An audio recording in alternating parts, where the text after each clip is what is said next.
De ce Midi Guyane et Claude Flamand, bonjour. Bonjour. Alors vous êtes chercheur et responsable de l'unité d'épidémiologie de l'Institut Pasteur. Un bilan a donc été dressé des 2 vagues qui ont touché la Guyane. Et on peut dire que notre territoire a été l'un des plus touchés de France, avec notamment un tiers de la population touchée à la première vague. C'est beaucoup et pas beaucoup de morts finalement. C'est ça. Alors, on a vraiment une situation qui est spécifique à la Guyane du point de vue de la transmission. C'est qu'on a observé, grâce à des études qu'on appelle de séroprévalence, mais qui consistent à savoir quelle est la proportion réelle des personnes qui sont touchées, y compris celles qui n'ont pas de symptômes.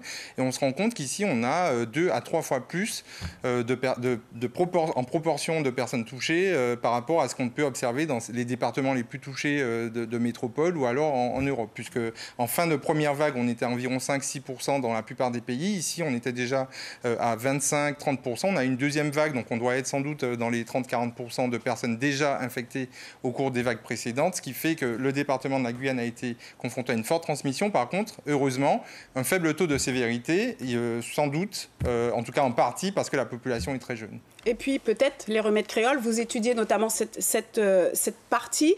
Et quand on parle d'études, alors vous avez fait une enquête, on parle de vaccination comme l'un des moyens pour éviter une 3e vague virulente.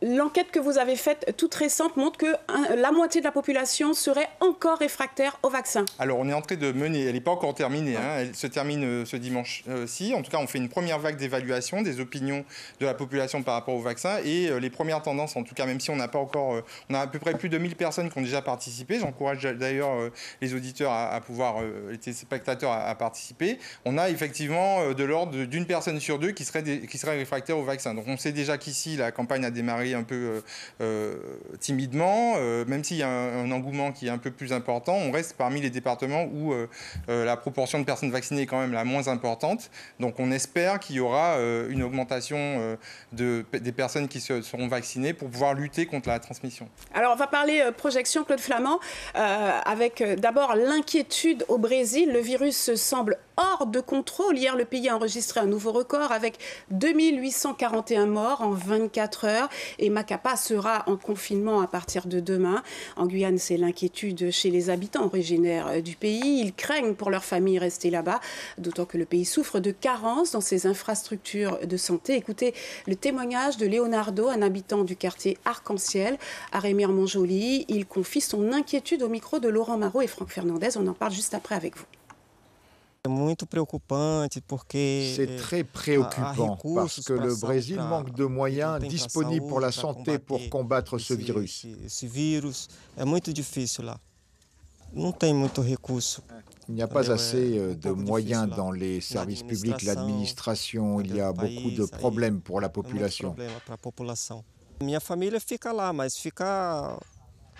Ma famille vit là-bas à la merci du Covid-19. Bon, maintenant, le vaccin est en train d'arriver, donc il est possible d'immuniser tout le monde.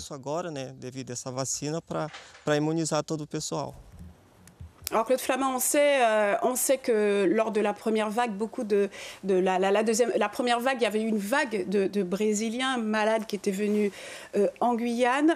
Quand on voit la situation un peu désespérée au Brésil, est-ce qu'on peut éviter une 3e vague ici?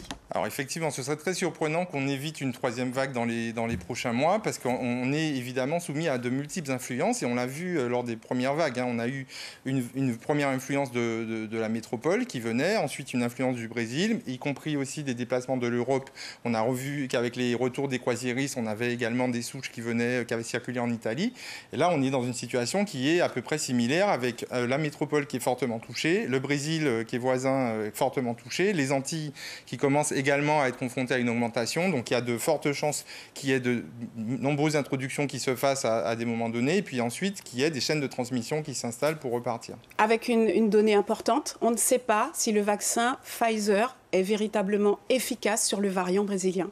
Alors, effectivement, c'est un sujet d'inquiétude pour la communauté scientifique actuellement, parce que le vaccin qui est actuellement distribué ici, enfin les deux principaux vaccins qui sont distribués, Pfizer et Moderna, ont une très grande efficacité contre le variant initial, contre le variant britannique également. Par contre, malheureusement, contre les variants brésiliens, il y a 2 variants qu'on retrouve essentiellement dans les publications qu'on voit, et qui sont déjà détectés en Guyane depuis qu'on fait le séquençage à l'Institut Pasteur. En tout cas, malheureusement, on a une efficacité qui diminue.